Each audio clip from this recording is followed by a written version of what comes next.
and show you just how easy it is to make sure your passion is paying you every single day. So let's just talk about that real quick. Like, if your passion could pay you every single day, wouldn't you quit your job? I think I would.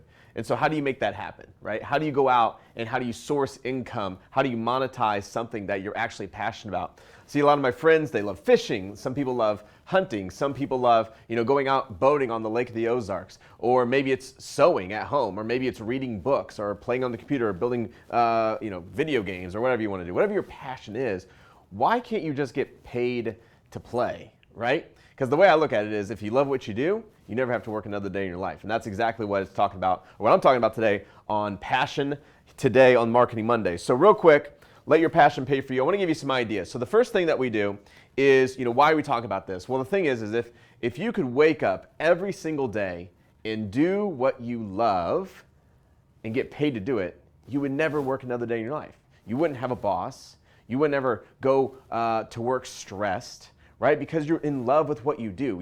It's your own sandbox. You're creating the Disneyland of your environment. Who doesn't want that? I sure do. So I'm going to teach you how to do that today. So here's how we do it. Is the first place I source this location or this idea or this passion is I go to a store here in the United States. So if you're watching this outside the United States, we have stores called Barnes & Noble. And I teach our students exactly this. So I say, hey, okay, go check out Barnes & Noble. It's a bookstore. All right, that's all it is. And what's cool about it is when you walk in, usually to the right, there's about 4 stands of magazines.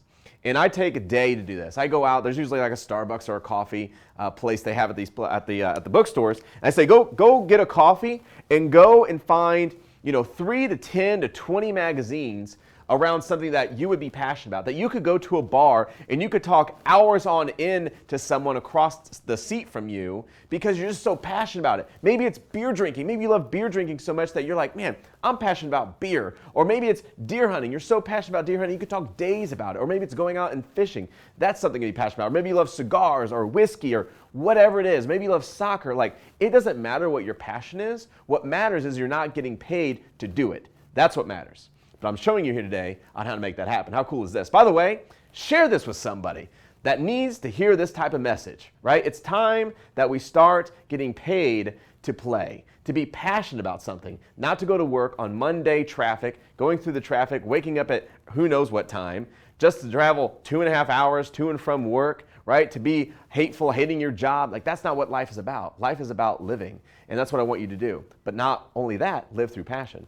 So go to the magazine store, check that out.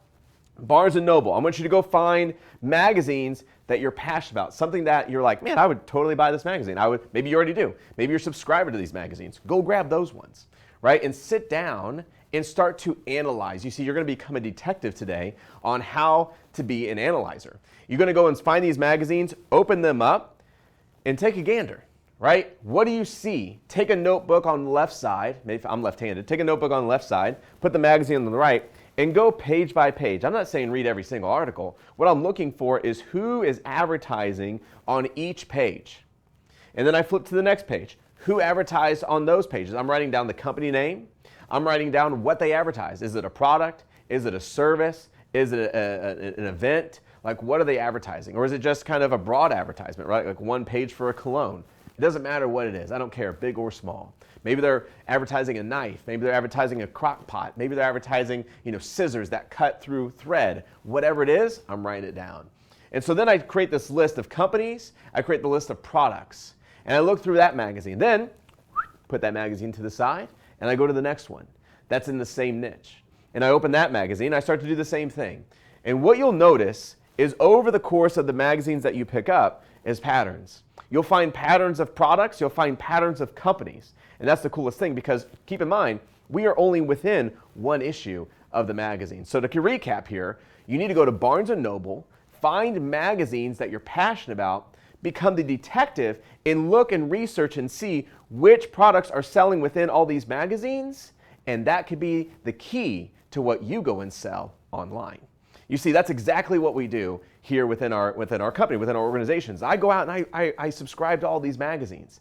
I look at how many products are selling within each magazine and what are the products that are selling. Because here's what I know, is magazines are not cheap to advertise in. And it takes a duration of usually 3 to 4 months for that even to be published. So for me to go and place a product today in a magazine, right, it's what's the day today? Today is November. Well, it'd be February before I even know what it looks like, right, in the magazine, what page it made it into, let alone the amount of calls, amount of orders that I receive. And that's a scary thing, because if I wait till February comes, I'm like, oh, hey, guess what, guys? It was a success. We made money. Make another phone call to the magazine. Hey, we want to redo that ad. It worked really well. Okay, great. It's going to be another 3 months out. You see, a lot of companies, what they'll do is they'll go by 6 months and 12 months because they've done further research within the audience of those magazines, and they know what sells, what works, what headlines work, and so there's a lot of money being invested into these articles. And so it's a playing ground for us, especially for us marketers, for us entrepreneurs, because it gives us a glance into each person's company. And I get to go in there and see, okay, here are products that may or may not be proven, but most likely are, that are selling to this exact audience, right? The people who are reading these magazines. These magazines are in circulation with 100,000 people, 500,000 people, 1 million people, and they know by the amount of people that are going to read it that they're going to sell or become brand aware or sell an event or sell a service from these magazines alone, or else they wouldn't invest in it, right? Or maybe they just have tons of money that you and I can't compete with, and they just throw their products in there. That's like Nike, that's like Rolex, like those guys, they're just tossing money at, they're not looking for an ROI, a return on investment. But for me and you, we're looking for that ROI, and so are a lot of other companies as well, okay? So I go in there, I look at the magazines. That's what we've done so far, right? We've gone to the store, and what you'll notice is something really, really interesting on these racks. So you'll notice this is 3 racks, right? Rack 1, 2, and 3. And I probably should draw a little more like this, actually. So, and then more like this. So what you'll notice is when you go into the magazine, the Barnes & Noble, this is going to be our top rack. There's usually 3 racks. So this is the top rack, you got the middle rack, and then you got the lower rack. I'm always looking at all racks, but individualized, there's 3 rows. And with these rows, what I'm looking for is the magazines that are right here. These are a main viewing point. And what I mean by that is you can see 100% of the magazine, okay? From top to bottom. You can see the entire magazine from top to bottom. You can see the headline, the cover of the magazine. You know all the little headlines that are going on in it. You see the picture. You see everything, all of it. Next comes about 50%. So on the shelf of number 2 here, okay? Number 3, there you go. Number 2 is about 50% of the magazine. So what that means is when they put that magazine on that second shelf, you can only see as a viewer, as a consumer, as a prospect to buy these magazines, you can only see 50% of the magazine. So that magazine has to work twice as hard for a reader to come and pick it up. Is this making sense to you guys? Hit that like button. Or you have the third shelf at the very top, which is about 25 to 30% of the magazine. That magazine has to work 3 to 4 times as hard to get a reader to pick that one up. That's the back of the shelf. That's the ones that aren't selling as well. Those are the guys who are almost out of business. Those are the guys who have to try and sell through a headline alone, let alone all the other things that they could sell through from the magazine. You see, those are the ones that are really, really tough to sell. So what I'm looking at is what are these guys selling? Because these are your top-notch, high-tier magazines that you could really go and source and look at and like open those up. But I'm actually grabbing all 3, okay, when I go and do this research, because I want to know, because these are going to be the cheaper ones, right? The cheaper ones to advertise in because they don't have the readership that these do. They don't have the popularity that these do. But none the case, I'm still watching what products are being placed inside each magazine. And like I said, I make a big list. And then I do something even crazier. So then what I do is I go out, I grab these 10 magazines. I usually try to get 5 to 10 within the same niche, stack them all up, okay? So I'll stack all those up. And here's the second thing I do is I bring them all back. So I lay them all on the table. I usually have like 5 to 10 in the same niche. Ours is usually guns. And I go through here, I go through the magazines, and then I take scissors. And I will get a nice big white, kind of about the size of this poster board, okay? About the size of that TV. That's a 55-inch TV. So about the size of that, maybe a little bit bigger. And I'll sit over here, it usually takes me about an hour or 2, and I will cut every single product out of those magazines. So I cut, and then what you'll notice is obviously you'll notice similarities, but what I like to see is visual. So I will take a poster board for each single magazine, and I'll put up all the products that I see. So now I can see it all in one picture. So this whole poster board holds all of the products within that one magazine. This poster board over here holds all the products in that magazine, and this poster board over here holds all the products in that magazine. And so now across the board, as I stand here and look back, I can see which products kind of are similar, what products seem to be selling, who took out big ads, who took out little ads, right? Who has more money to spend, which usually means more profit margin. So I'm taking all this in, I'm looking at it all, right? Because I want to know what products can I sell to this audience. You see, it's as simple as this. Magazines are the key. So then I do, here's what I do, number two. So far what we've done is we've done the research, right? We went to Barnes & Noble. 2, we made a big old cut and paste board, which is pretty sweet. And then 3, here's what I do, is I call the magazines. And I say, hey, question for you. Do you currently house all the back issues for your magazine? So the ones that you printed last month and the month before that and the month before that and the month before that, do you have all those back issues? And then it's usually, yeah, of course we have those back issues. So now with magazines, some magazines print every quarter, some print every month, some print every other month, some print every 6 months. So you're going to have differences within the magazines. That's totally okay. What I'm looking for is the past year. So the last 12 months. So when I call these guys up, I'm saying, hey, quick question for you.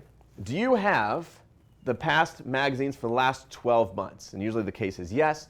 I would like to purchase those from you, because now by doing that one simple dead brain thing task, I now can have the last 12 months today versus having to wait the next 12 months to learn.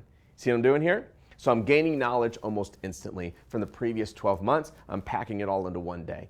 So I call for the back issues. This is going to range from $100 to about $120 to get all those issues, especially if they print every single month. So I spend $300 on this. Pretty cheap, really, for all the research that I'm able to do. So then all the magazines come in. I do the same thing with poster boards, okay? That's when things get really great, because I go and cut all those products out. I paste the similar products on top. The ads will probably look pretty much the same. And I'll put those on the poster boards. And then what you notice is an even deeper pattern. You see, on this poster board will be products that have been displayed over the last 6 and 12 months. They will stick out like a sore thumb because they have depth. It's like a 3D image now. So I will be able to see this, how there's like a lot here. Then I can really start circling in and dialing in what products are really, really selling. And then, of course, I can get those from China. I can arbitrage those products. I can sell those products to that same audience. And all I had to do was buy 2 or 3 magazines over the course of 2 days, going to Barnes & Noble, and then, of course, all the back issues from those magazines. You see, it's as simple as that. Going and finding and researching through magazines to find out what products are currently selling to your audience. This is one little tip that we do. It's one little trick that we do within our training. It's absolutely so much fun to do this, because you really get to see how, like, the language, the products, who the audience is, how they talk to them, just by researching some magazines. Now, one last thing before we kind of jump here is maybe you're not in the US, all right? Maybe you don't have time to go to Barnes & Noble. Totally okay. There's websites called Amazon on there that hold the same type of magazines. I think there's like magazine.com that used to be a domain. So you can go to those domains and you can buy subscriptions to magazines. Bring them in, get a sample or 2, bring those in for $1, $2, sample them in, make your own store, make your own office, the Barnes & Noble, go through them, and then order the back issues, right? The same thing applies. And then take those and bloop, put them on a poster board.